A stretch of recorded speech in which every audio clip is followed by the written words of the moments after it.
Maing hapon, Jonathan Lee Soriano of XFM Bukidnon.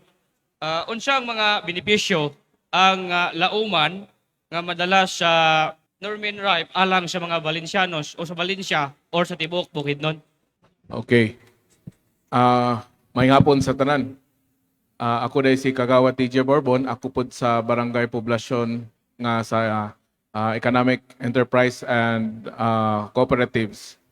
So, kani, unsa ang madala sa Norman Ripe? Una, ako sang i-simplify unsa day ang innovation para masabtan sa katawhan. Innovation sa simple nga pagkabutang, it's finding way of doing something better. So mangita kag paagi nga mabuhat nimo siya nga mas mapadali sa mas ilang giingon or efficient. So unsa atong gilauman sa Valencia nganong ato magyong gidawat ang Norman Ripe diri nganong open arms kay nato gidawat ang Norman Ripe. Sama sa atong tema, building regional pathways for inclusive innovation.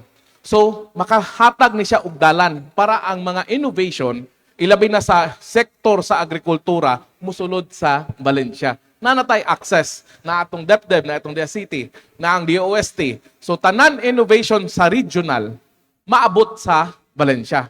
Mo gini siyang dako nga makuha nato sa Norman Ripe. And from that, kung naay reverse pitching, makita po na itong experts from the regions, matabangan ang Valencia. Kung unsang atong mga challenges, ilabi na sa atong panguma, dili lang po sa panguma, kay usually kung maingon ta og Valencia, ga-focus ta sa agri-sector. But ang Valencia, let us keep in mind nga mo ni atong business district sa Bukidnon. So dili lang ta mag-focus sa panguma, kung dili ang atong mga business sector, mo bitaw na ang atong Valencia Chamber of Commerce, involved gyud sila. Kaisa gyud sila pod sa makakuha og mga importante nga mga teknolohiya or innovation nga magamit nila sa ilang negosyo. Sunod nga punto, dili pwede nga ang agrikultura ra nga atong improve, ang mabilin pod ang atong mga negosyante. Work hand in hand man na. Mo bitaw na nga nilambo ang Valencia. So daghan tag makuha ani. So akong balikon no, number one, ang atong connection or ang pathway nga maabli para nga ang mga innovation sa regional or national level maabot sa Valencia, which is dako kay ikatabang sa atong farmer ug sa atong ekonomiya.